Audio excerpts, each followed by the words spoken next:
Thank you everyone for coming along. I'm going to present to you work that I've made recently, which a part of that appears in this exhibition here in Utrecht, Master Humphrey's clock. It's part of a much bigger project which I've been working on for a number of years, which involves my own work and also involves a lot of research, which I guess, given the way I work, is part of my work. But I'd like to start by introducing you to the main protagonist of this project, in the form of some historical documentation, which is on video, which I believe we can now watch. Thank you.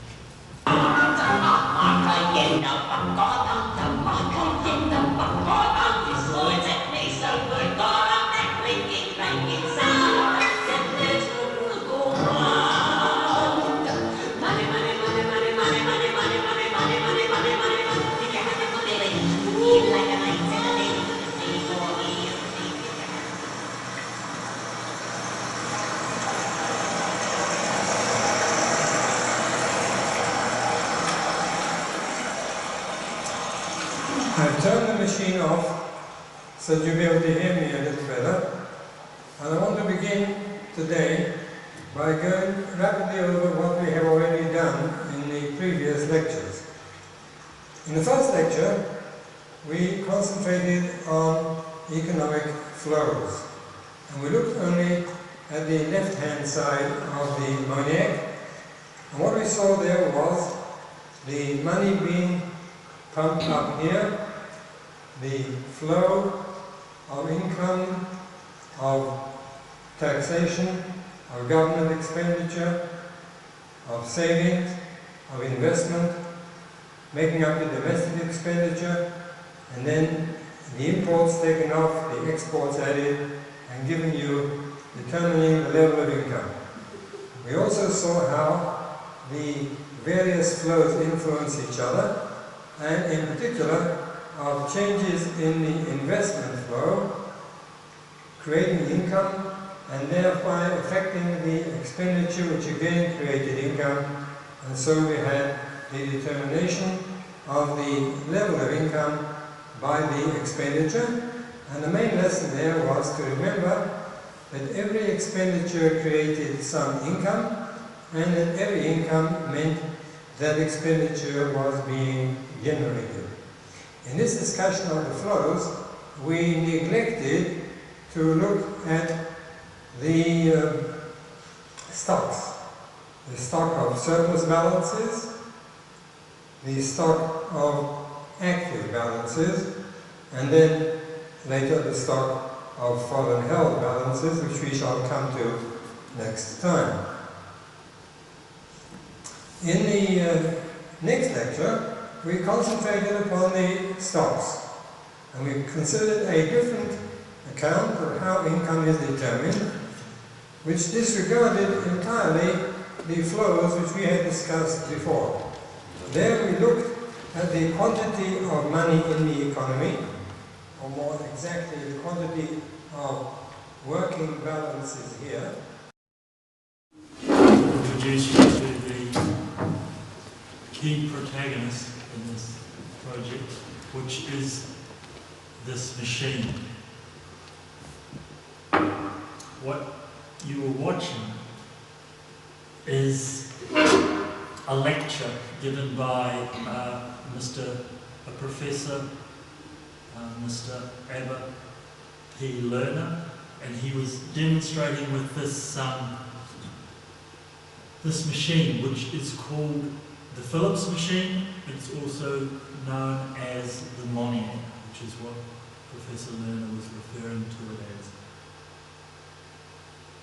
What this machine actually is, I guess you could say, a computer.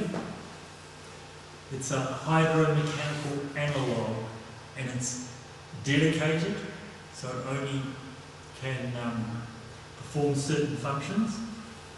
And what it's dedicated to is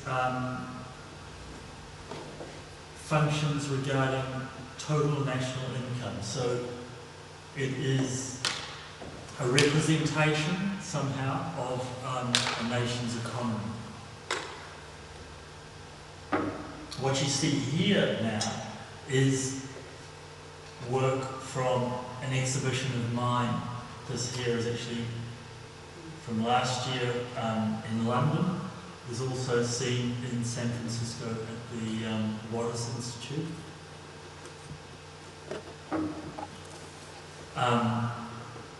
What I have built here is a reconstruction of the machine you saw Mr. Lerner demonstrating with. Identical in terms of function, but as you can see, also vastly different. There's a detail of it. I will, as I continue through the story, which takes you through the history of this machine, you will begin to understand perhaps why it's in this particular state. But as you can see, it's in this kind of dilapidated, ruined kind of a state. And what I wanted to show you is you'll see here, you'll see the build-up. You can see all the this is rust. Other deposits, you can see it right up the top there, from the water. And as you will probably have picked up from the video footage, the water in this machine, in this computer, is a representation of the money. The water circulating through this plexiglass plumbing is a representation of the money moving around the national economy. And here, as I'm saying, pointing out in my version of this, you can see that there is there's a real evidence and trace of a disgusting, dirty trail or passage left by the money, left by the water that's been pumped around.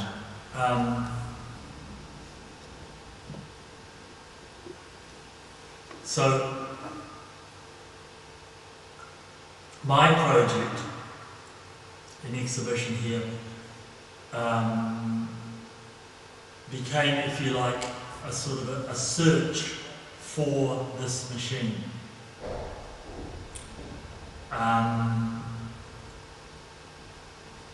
For my own purposes, I retitled this machine that I built The Fountain of Prosperity, and it is perhaps worth thinking about the idea of national wealth, the quest, if you like, for national wealth, which, like any other form of prediction, of looking into the future, is, of course, permeable to the irrational, I suppose you could say, and so, in a way, is superstitious, steeped in some kind of superstition. Forecasting economic growth, in a way, is a form of divination.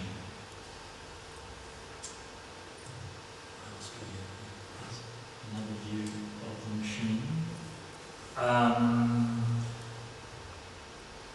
The quest for national wealth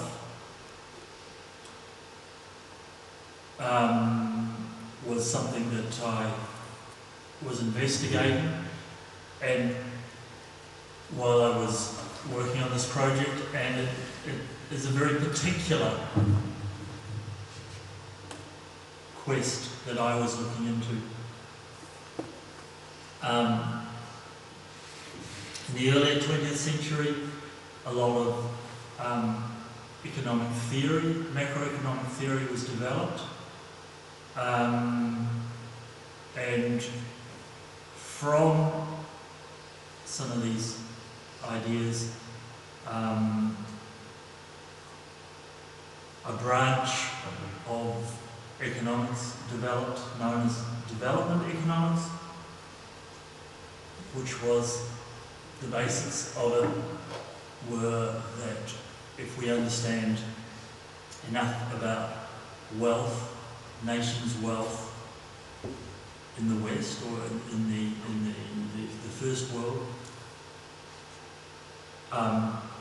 is it not possible to somehow replicate this situation in the tropics, in the third world? This object also, I should point out, because it's built and used in relation to economics, a social science is a very odd thing in many ways, not the least because in terms of social science, very few real objects are produced in these kinds of fields. So here is something, yeah, an object produced. This is the machine, or my machine, from the rear. What I should point out here is that this disgusting cesspool in the back here is actually a representation, in terms of the machine, of the central bank.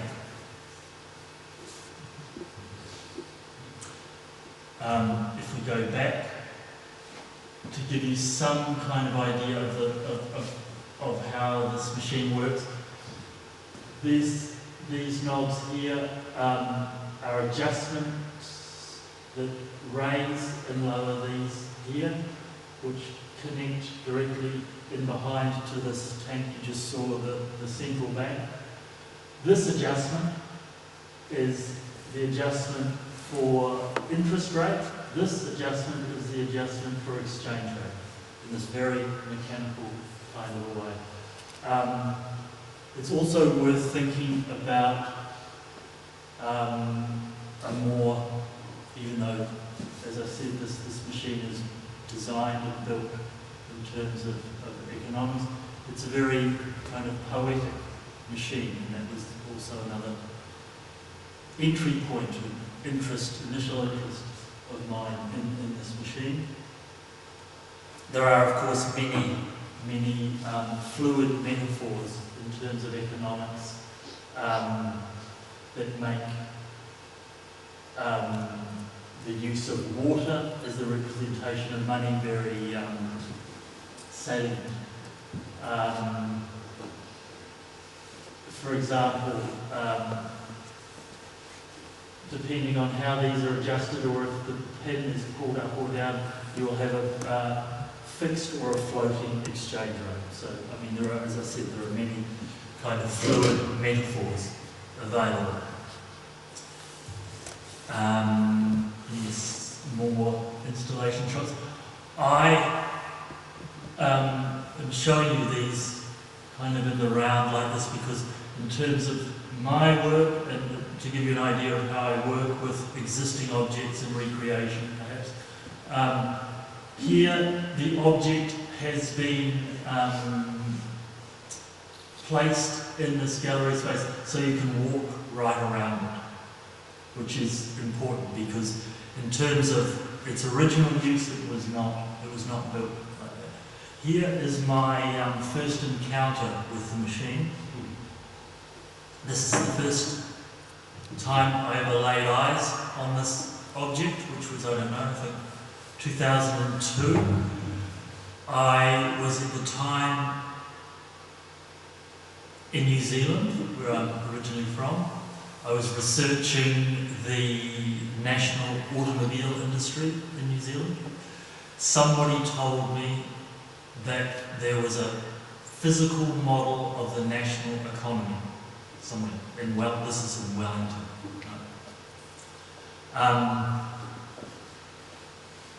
This research that I was undertaking had a lot of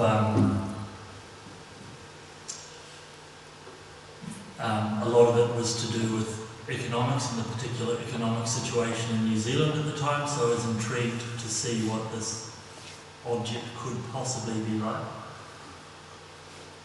I entered the door and found this in the foyer space of it's a small economics research institute in New Zealand. The machine is very oddly installed. You can see up the top there, part of the machine actually goes up through there into this is the staircase that goes around. The machine is actually fitted into the architecture, strangely. The picture of the inventor of the machine, who we'll get to in a moment, is actually here behind the machine. You couldn't see it. But what was most intriguing of all was this object here, sitting next to this. And this, as I say, is a hydromechanical computer, if you like. It uses water as the measure to create the data. And this is the drinking machine for the Institute. It was this strange idea that people would drinking water here and perhaps top up the economy here. How on earth this ever happened to stumble into such an odd thing. But as I said, like there's so many, because water is so elemental, and the idea of a national economy is this huge monster, if you like, that we are all a part of, but we never see. So the idea to bring that this machine brings these two together is very, very laden with metaphor and endless other poetic possibilities.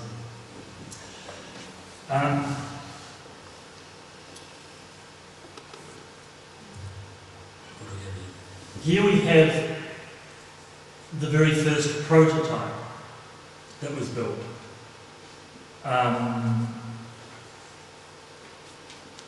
This is in 1949. This is the man who built it, who is a New Zealand economist, Mr. Bill Phillips. The photograph that you couldn't see, that was kind of behind the machine in the previous image. Phillips is quite possibly the most prominent economist who have come from New Zealand. He did a lot of other work after this machine, which he built while he was a student at the London School of Economics, while he was studying here. Supposedly, the story goes that he was having trouble understanding macroeconomic theory. He decided that he would build a three-dimensional model to try to fathom, understand the problems. And to do this, it seems, he quite possibly fell back on his expertise that he had in his earlier life while he was living in New Zealand. And that was that he worked on a hydroelectric dam. Before that, he was working in the dairy industry. So you can see that in all this, it's like the flow, the circulation of liquid.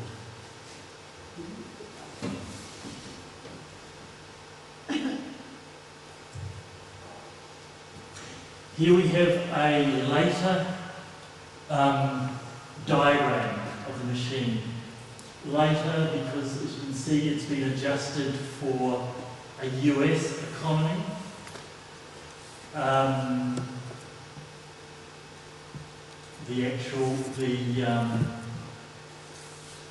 One of the additions that was made was actually this here.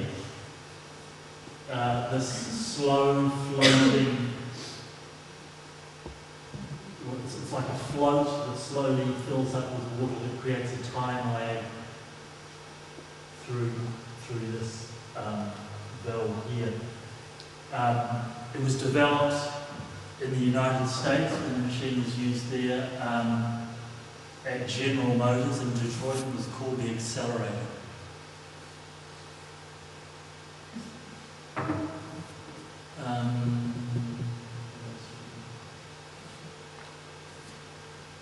What you can see from this diagram, there's the circulation, as was pointed out by Lerner in the video footage, through this branch here, as he was pointing out. This is taxation, government expenditure. This is savings and investment expenditure. This is imports and exports. And then it's recirculated again. The machine actually relates all this data together in real time via floats that are on these larger tanks that you could see, which are then via strings and pulleys and weights connected to pins, and there's a sliding mechanism with paper attached, so it would actually record the adjustments. If you adjusted, say, taxation, you could then see in a very visual way what that would do to national savings, or what it would do in terms of exchange rate, or all these other. And that was the advantage at the time. You can remember this, the early 50s. That was the advantage of this machine over electronic technology, which was obviously all available at that time, but it was not available in such a visual kind of a way. You have to remember this was developed, the London School of Economics, as this project by Phillips, and was used at the London School of Economics initially as a pedagogical aid for teaching. So it was all about engaging students in economics. Digital technology, well, electronic technology from that time was much more in terms of punched cards that you would input data, you would then wait a certain amount of time, and then output data. And it wasn't in this real time, in this visual kind of a way. And so the machine itself is, as you'll see, is very engaging in this way. And I think that aspect of it, this aspect of it, that it was kind of built to engage students in the field of economics, is really very interesting in terms of the development of this machine, and thinking about Mr. Phillips building this machine, because really, in lots of ways, this quest of his to build this is in fact very it's very sculptural. It's not so different from an artistic pursuit in any way. And there were other additions that Phillips made, which seemed to be purely for visual effect. He used to like to dye the water red, as you see here, supposedly so you can see the different levels that are held in the various tanks more clearly. But quite obviously it looks very much like some kind of blood circulatory system, as if the national economy is alive. And there are actually older descriptions of economy, national economy, in terms of blood circulating, a blood circulatory system. And so, as I'm saying, this machine is more, in many ways, more than simply just a teaching aid. It is very it's a very poetic translation of the idea of national economy. And it's also worth thinking, perhaps, about the idea of national economy in the first place, because it is something that we don't see at all. It's something that we participate in every day. We spend money. We think that money then leaves. We have less money. Money leaves us. We don't know where it goes necessarily. We don't follow. We don't have access to trace this.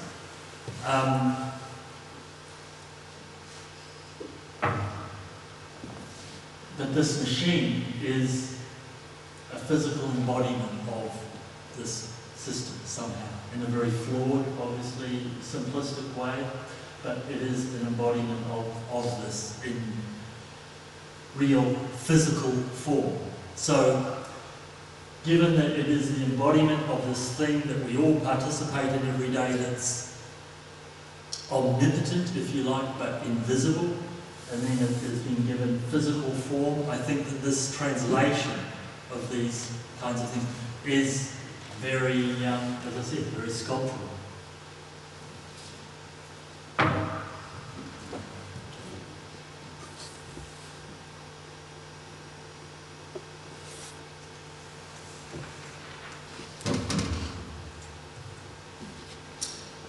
Okay, so now this is a class at the London School of Economics in the, I would say, probably in the mid-1950s. This man who's teaching here is Professor Mead, who was actually Phillips's professor. Phillips studied under this man. This man was a big enthusiast for this machine, as you can see. So enthusiastic he actually has 2 machines. And the reason why he has 2 is because this machine, even when it was developed, was extremely limited, as I was saying. One of the great limitations of the machine is it only represented monetary flow within one country, which it couldn't very easily deal with a more globalized kind of situation. So Mead's solution to this was to have 2 machines. This machine is actually the machine you were looking at earlier, the one that I was talking about that was in New Zealand. This machine is now at the Science Museum in London, dry. As you see, the 2 machines are not identical, they're mirrored. This one is a mirrored version of that. They're mirrored so that these sides with the large tanks here are to be directly connected together through this very strange interface, so that adjustments on one machine would affect the flow on this other machine here. I believe it was set at the time for the special relationship, so then this would be Great Britain, this would be America. Of course it wouldn't have to be that, but that's apparently how they talk with this.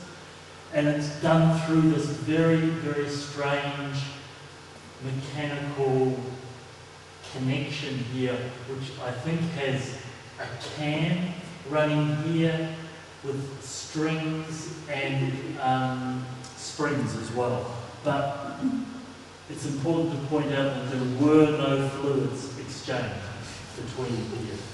I always thought that it was a fluid exchange, but it's not. It's only done via this other interface here. Yeah, another shot of the two machines. This one here, as I was saying, is the one at the Science Museum, is one that I used quite heavily to design my machine from, because there were no plans or anything. I had to do it from scratch. It was complicated, obviously, but complicated more by the fact that I was looking at a mirrored version of the thing that I had to build, so I had to actually literally go to the museum with a mirror to try it on.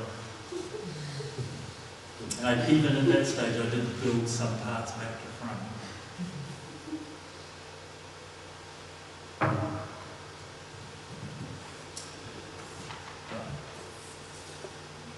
This is the first machine in America. Now, what I should say here is that from this earlier time where we saw the prototype, we saw it being demonstrated at the London School of Economics, the machine became quite popular, and Philips, with the help of a small engineering firm in North London, went into kind of small-scale production of these machines. There's not any two that are the same, really. They're all very handmade and they're all slightly different.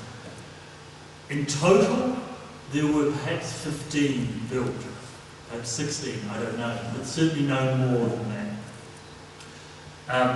As I said, this is the first machine in America. This is in Roosevelt College in Chicago. This man here,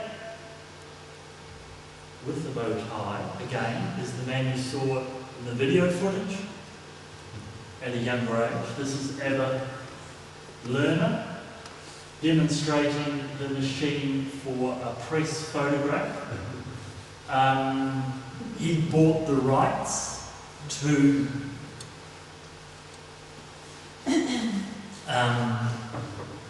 sell the machine in the US, and he made a number of sales, and there's a particular sale that becomes kind of the longer tail of this machine. He renamed the machine for his own purposes, the Moniac, which is some kind of corruption of money, mania, and the ENIAC, which was a very famous early computer that was developed. He had other names also for the machine that he had thought of. At one stage he wanted to call the machine the Nymph, which was an anagram for National Income Monetary Flow. Also quite nice that if you have nymphs, you have a fountain, and you have like semi-naked maidens again around the fountain. But you kind of have to understand Mr. Lerner to know why he would need to be thinking such things. But again, as I said, like this idea of water and fountains, it's kind of very fitting. I wanted to show you this as well because This is also Mr. Lerner from a number of years later. This is the early 60s. I would like to perhaps suggest that in the earlier 20th century there was perhaps I think there was a kind of different relationship between the arts and economics, as compared to how we understand it now, as compared to how we've understood it since the 70s, since the 80s perhaps. People such as Appel were, as you can see, also had artistic pursuits. This is an artwork that he made, one of a number of works that he made, I believe.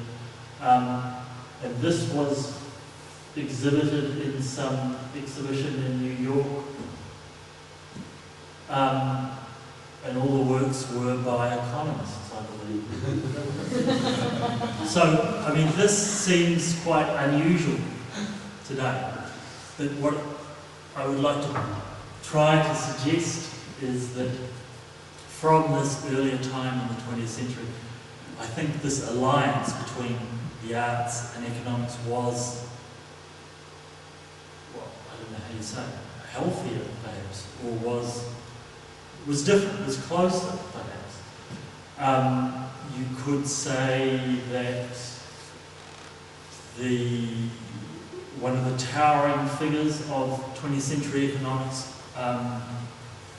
John Maynard Keynes, who taught also at the London School of Economics, was actually a member of the Bloomsbury Group, which was a literary circle in London in the 20s. Also artists were involved with this group. Keynes also in the, I think 44, 45,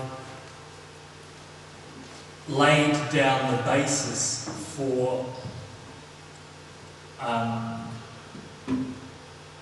the structure for what would become the British Council, which has been used the world over as the model for public funding in the arts. So this situation, I think, is probably quite different to how we perceive economics today.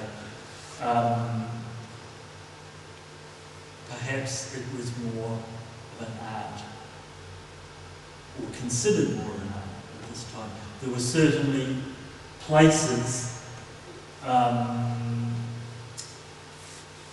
educational institutions such as the New School in New York, where Lerner actually taught at in the 20s, I believe, which was one of these I guess you call liberal arts, but it was a place where you could study fine arts, you could also study economics.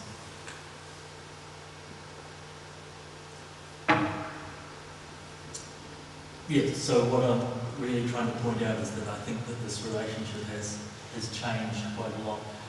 But this character and this Lerner and his role in this whole story, he is a representation of this earlier idea of economics and of being an economist. This is an image that was sent to me by email from Istanbul. This is actually, I believe, probably the very last machine that was ever built. It was sent to me by this professor here. Here he is, trying to work out which pieces of the machine are still there or not. He was inviting me to Istanbul to repair his machine. You have to remember that the circle of people that know anything about this machine is so tiny globally. I think maybe 10 people in the the world that know anything about this machine. If you actually spend as much time on a ridiculous art project as me about a machine like this, you actually become part of this circle of people. And then suddenly you get emails and invites to go to Istanbul, because supposedly I'm now the best person around to repair his machine.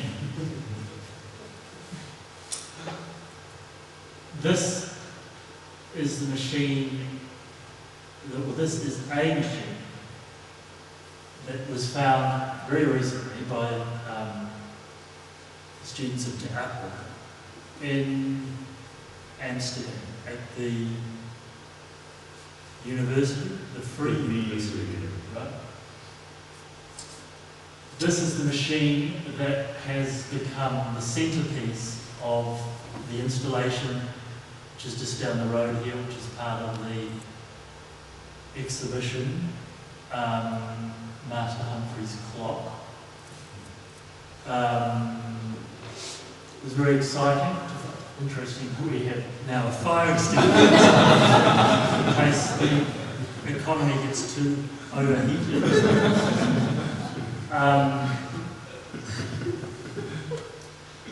This machine has its own story to tell, which I will go on with.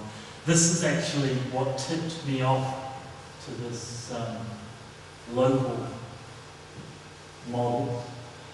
This is Phillips again, later. You see, he's a bit older, I think, yeah. With a machine in Amsterdam. But this is actually one of his machines, and I think it's like a pimped up version. It's really quite, it's got a lot of extra things added on it. But when I saw this image and was in discussion with De Appel, I remembered that there was this kind of remote possibility that the machine existed in the Netherlands here. And eventually, through contacts we made in Amsterdam, we found, as I said, we found this machine here. This machine, yeah, this machine is not, no, this machine is not this machine, but this machine, this is it installed here in the exhibition.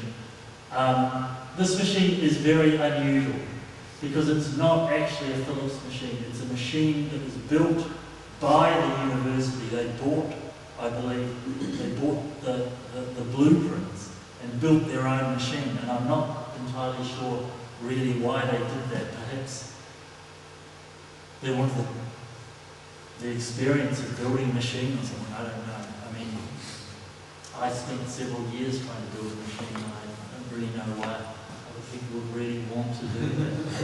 I kind of did it to teach myself a little about economics, actually. That was kind of my initial reason for it, and I don't really know why economists were building it. Perhaps they were trying to teach themselves engineering. But why this is also interesting is that it's a locally built version.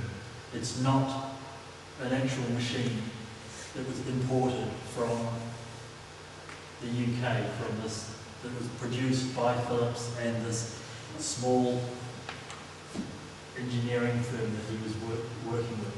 Instead, it's a locally produced version, and in that, and in looking at this model in that way, it is actually what is called it's import substituted. It's an import substitute for an imported machine. It's a local version of it, which is a very strange idea.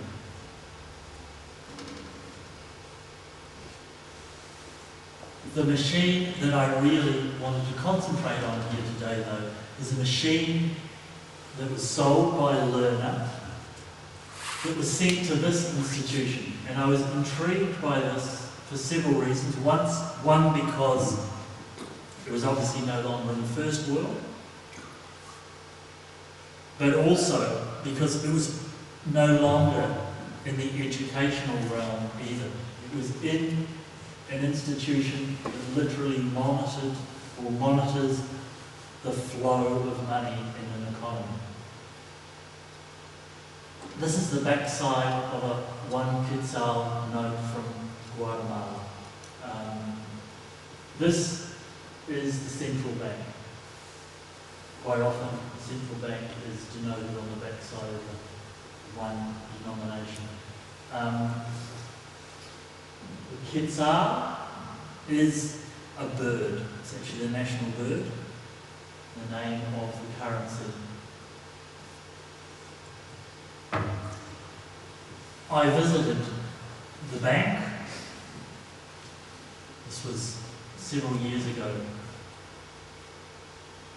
to find out what was the purpose of this machine in that institution.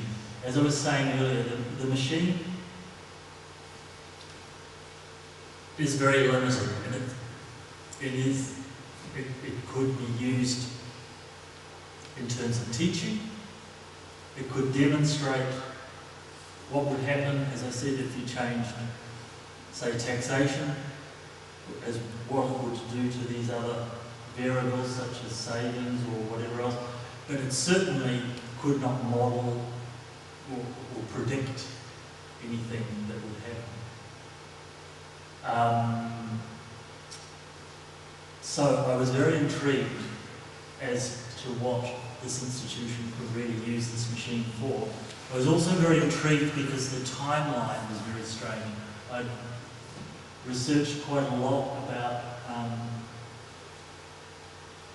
Guatemala before I went, and the time that it was sent, which was 1953, was in the middle of this very particular time period in the country.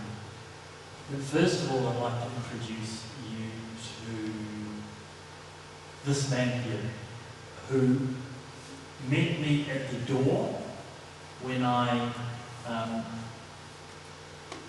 came to the bank for my appointment. This man is the longest serving employee of the Banco de Guatemala, the Central Bank of Guatemala.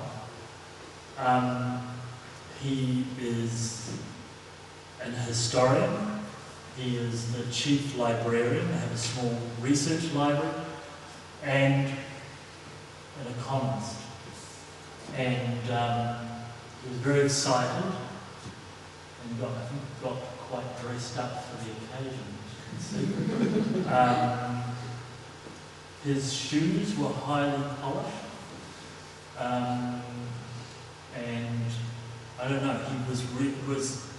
I had no idea what to expect with such a meeting. I had no idea that I would get a meeting at the Central Bank.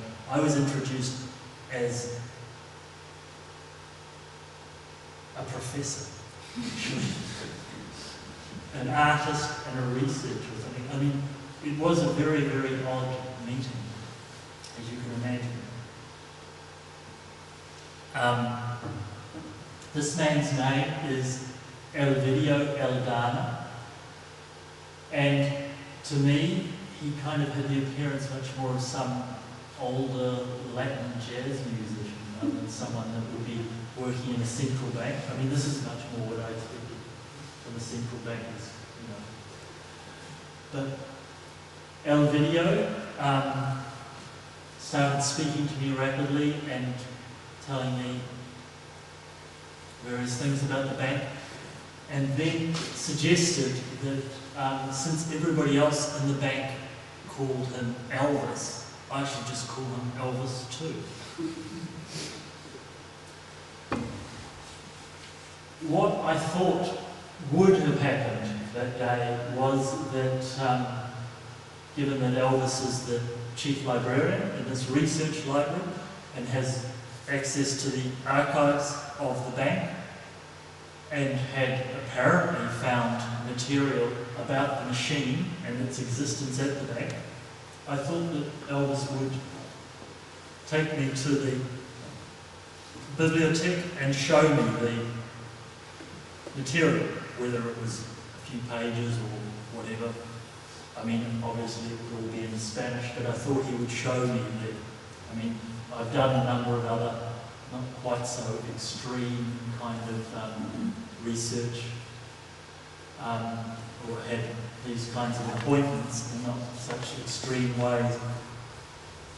And usually researchers are showing the original archives of material. That was not the case with Elvis.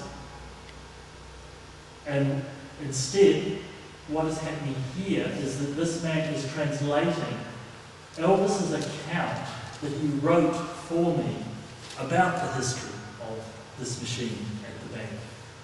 An account that was not footnoted, had no references to anything. That was written from so deeply inside a perspective of Guatemalan central banking in terms of this machine. It was like going like this, and even I had, as I said, had studied this machine and worked with archives to do with this machine for some time by this stage. And when it was read out to me in translation, it sounded really like, like science fiction or something, really. He had a very particular way of describing events. Here's Elvis in full flight in the discussion. This fourth man, or fourth person that is present, this man was very interesting because what had actually happened was Elvis had received a request my request to try to find out about this machine ahead of my visit. Elvis had looked through archives as much as he could and had really not found very much. Perhaps nothing, I don't know exactly. Had found very, very little anyway. Had found evidence that this machine had existed in the building. But very little more. One evening while walking home from work, he happened to see this man in the street and recognised him as being a former employee of the bank, and greeted him and just simply asked, "Do you at all perhaps remember a machine, a large machine that ran on water that used to be used at the bank?" And this man said, "Well, yeah, actually I do. I was there when it arrived." So this man provided most of the new information about the machine, and then from his account there was other material in the archives that became available. This man's account was very interesting. The machine arrived damaged in the first place. There were some repairs that were made to it.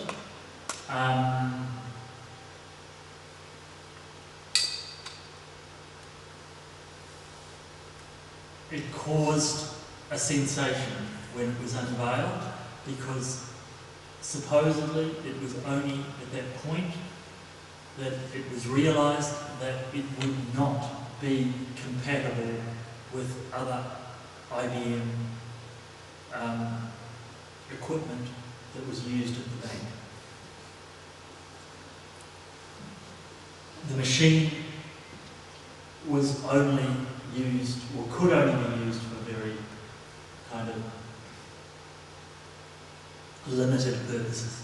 It couldn't be for general use at the bank at all. That's what was realised at the time. But it's what I think is kind of more interesting about the story of this machine at the bank is not really what it did or could do, but what people hoped it could do. Because what I've explained about this machine in terms of what it represents, and then also in terms of complicated machines and computers. Often there is a belief that such equipment can do more than what it really can do. And so I think by the stage this meeting went on, I was really beginning to wonder about such things. This man also informed us that the machine was lovingly referred to as the refrigerator. Quite often, my interest within the kind of work I do is to sort of find a small kind of what we call like a micro-history, small history that is not particularly well known, or in the case of this machine is completely unknown. I mean, a lot of this meeting here demonstrates like primary research, basically, trying to put the story back together. So it's like a micro history, a very, very small history, that then can be placed in relation to a much bigger history that we know. So I was interested particularly in the possibility of this machine in relation to a bigger history in Guatemala. When we stopped congratulating each other about this machine and how great it was that the bank had one of these machines, and how great it was that we could all meet together and so forth. And I started asking questions about how this machine fitted into this larger history. I think I perhaps introduced the subject. As I was saying, the machine was actually only at the bank for, I think, 15 months. In 1954, it left the building, and it left literally 1 month after a coup, which toppled the government that bought this machine.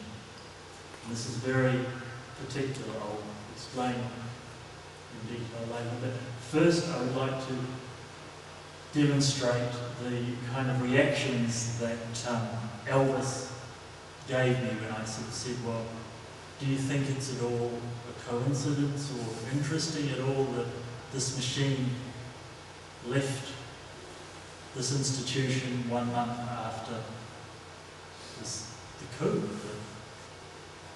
in 1954? Elvis suddenly, who was very chatty before that, suddenly was more like,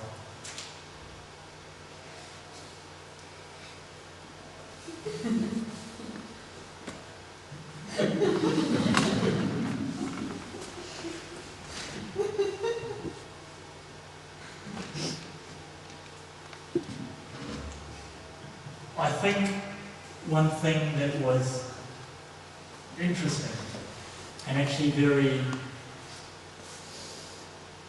rewarding, I guess, in terms of this meeting. This meeting was that this machine was like a new personality in the story, this very contorted political story that went on through in Guatemala from this time. And the introduction of this new personality, this new protagonist in the story, actually yielded some new grounds for discussion that perhaps previous were not available. Because what I'm really trying to say is that in a country like Guatemala, with a history like it has, history is not really an open book to sit and discuss with such people as Elvis. You can't just get on a plane and fly into the country and expect that such things can just be routinely discussed. The history that I'm referring to is, I guess we could start with the administration that purchased the machine, the Nottingham, in 1953. This was purchased by the president of the bank, who was a very good friend of the president of the country. The president of the country at that time was this man, Benz. Benz was really the second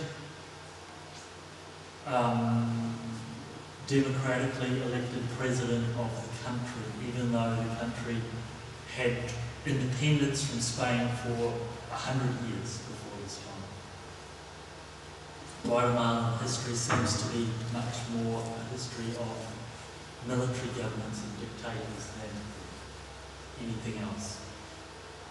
But Benz and the previous administration immediately before Benz, through this period of 10 years, I think it's 45 to 54, this was this time of real change in Guatemala. It's referred to as the 10 years of spring.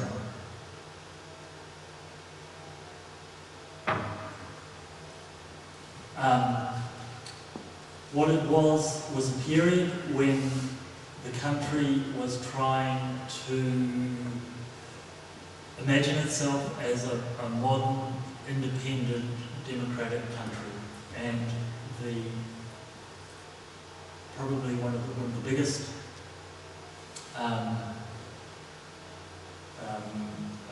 objects in the way of that process were large foreign landholders in the country. You have to remember that at the time, it's a time, and from an earlier time as well, America has much more of a kind of a colonial presence in these countries, in Central America.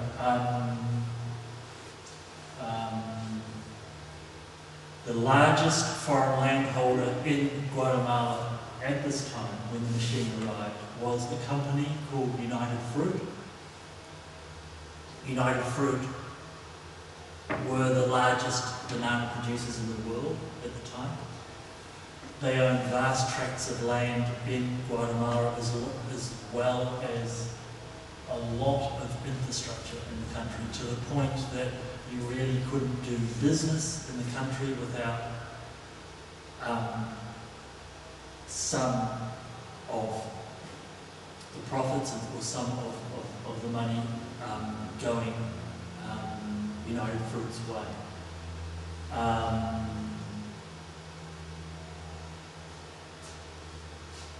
What happened during Benz's administration, actually exactly during the time when this machine arrived in the country, Benz was enacting a land reform program, which meant that the poorest people in the country, who were the Indian population, were given land. And they were given land in a deal that Benz struck, which meant that the government would buy fallow land that was not cultivated, off these large foreign landholders, and he would buy it at the price that these foreign landholders had put on it in terms of tax value. United Fruit had historically, for tax purposes, undervalued the land hugely, so Benz was a very smart man to do this. But because of the structure of a company like United Fruit, and the only way that this company could make the enormous profits that it made was that all the company profits had to really leave Guatemala. And because of this change in tune with the government and the land appropriation, United Fruit mounted, it's quite well documented history by now, they mounted an enormous PR campaign in the US amongst very influential people in Washington, and eventually managed to talk the president and the CIA into a coup which toppled Benz and removed him from office and replaced him with somebody they preferred, which kind of ushered in a 40-odd year period of more military governance, and eventually in the 1980s Civil War. My time in Guatemala, which was several years ago, was really the most stable time since this time in the 50s. There's been all this other intervening history in between, so you can get some sense of the idea why these people don't want to talk, perhaps, about such sensitive subjects.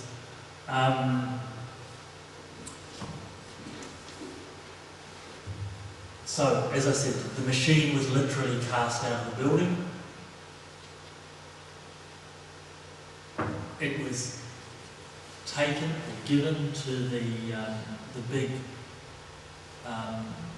public university in Guatemala City, and that was my next point of contact.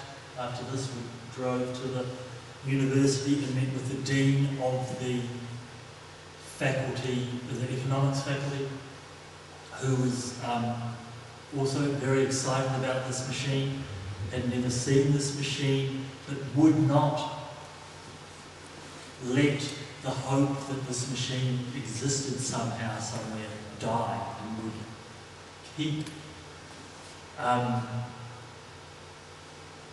trying to find some other hope somehow that this machine still existed. Like I said, it somehow connects, or yeah, it's like some silent witness or something, it somehow connects to this very heroic times in Guatemala. Needless to say, the machine did not eventuate, it did not turn up in some musty, dusty storage space. It seems like a lot of other things in Guatemala through those intervening years that it became, I don't know how you say it exactly, disappeared.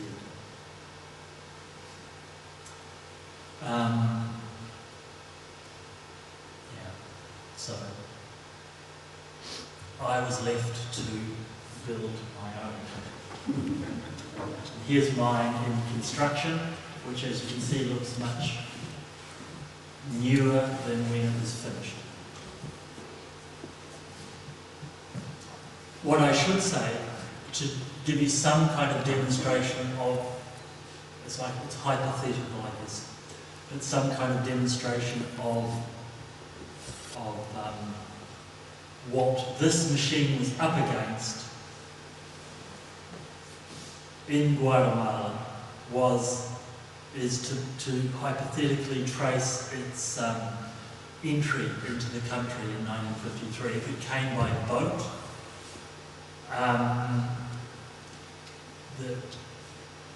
one of the only real shipping lines into the only port on the Atlantic. Remember, these machines were all built in London. One of the only shipping lines was a shipping line called the Great White Fleet, which was the shipping line of United Fruit, for shipping bananas back to the US, also hauling cargo into Guatemala. So already, I mean, we haven't even crossed the Gulf of Mexico, but already the machine is leaking funds back to United Fruit. At Puerto Varas on the Atlantic coast of Guatemala, the only port facility there was at the time wholly owned by United Fruit. There would be another charge for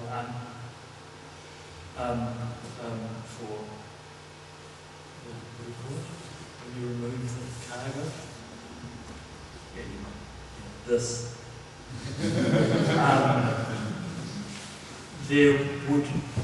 The final leg to Guatemala City was, at the time there was only a train line, there was no road built. The train line was wholly owned by United Fruit. So you can see by the time it arrived at the door of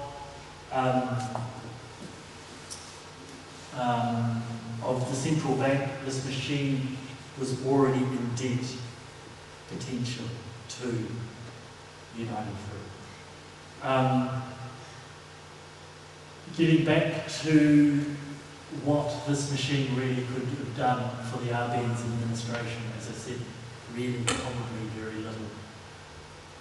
But perhaps it gave hope, I don't know. Perhaps it was more of a talisman, I don't know. It's unknown really what this machine could or would really do. But it was interesting from that meeting that I had that there was this constant thing that people would not give up hope in this idea. So, yeah, my machine again, and this is it being built at the Wattis several summers ago. I took over the space, and it was in an earlier form.